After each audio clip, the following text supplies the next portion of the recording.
tutorial, I'll be walking you through the steps of filing a StudioTax return using NetFile. Before that, I'd like to show you a couple of useful features.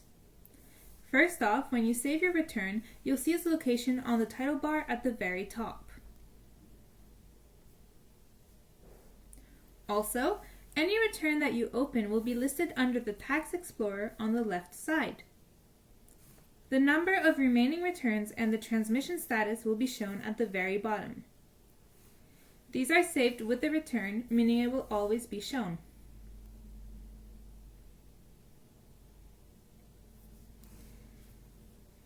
We will now start the filing procedure. Please start by validating your return to make sure there's no errors by clicking on the Validate button at the top of the page as shown here. The NetFile wizard will do the validation again in case you've missed something. Once that's done, press the NetFile button at the top right of the page and the NetFile wizard will open. There's a message from the CRA letting you know that you can still file your returns from previous years using NetFile. Once you've read all the information, press Next.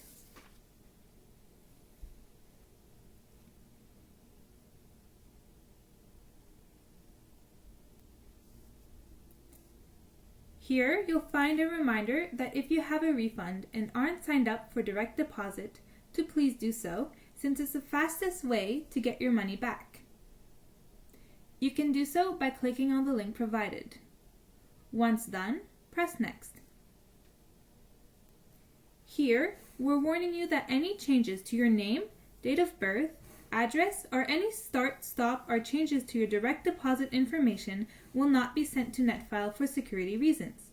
So, if you've done any of the aforementioned changes, please cancel and contact CRA using the phone numbers listed below. If not, then check the box at the bottom confirming that you've read and understood all the information and click Next.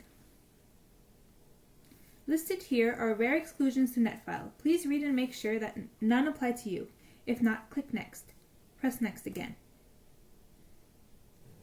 Here, the wizard is showing you where your return is going to be saved. You can change the location or name of your file by clicking Change Location and/or File Name. This is just a temporary file used for transferring. Press Next. By law, you must read and acknowledge the terms and conditions of CRA by clicking on the link provided. Once done, check the box located underneath the link and press Next.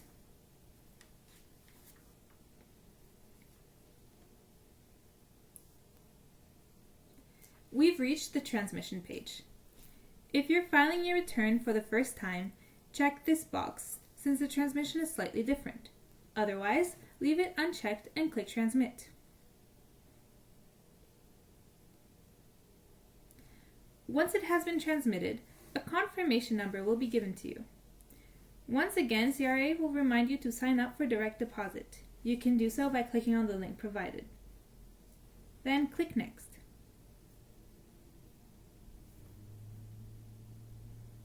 You've now successfully filed your return through NetFile. If you're feeling generous, please stop by our payment page by clicking on the link provided to donate in order to help keep our software up and running. We sincerely appreciate it. To close the wizard, press Finish. At the bottom of the page, you'll see a change in the transmission status. It now shows your confirmation number and the date of transmission. We recommend that you keep a copy of your return. To do so, click on Print at the top left.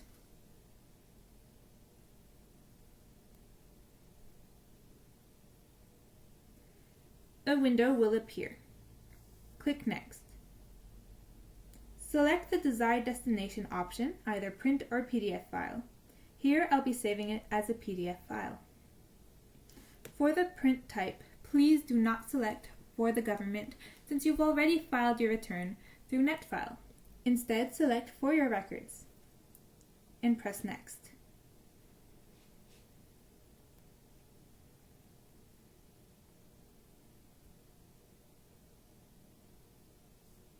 Press Next again, and again, and again. Here, choose where you want to save your return and click Save.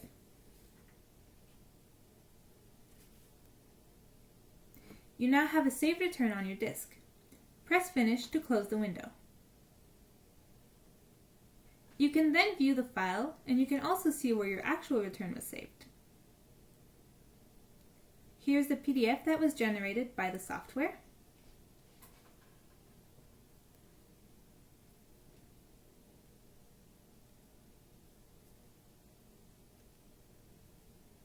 You'll find your confirmation number and date at which you netfiled your return at the top. And at the bottom, you'll find additional information that aren't on the forms, such as the T-slips, the RSP contributions, medical expenses, etc.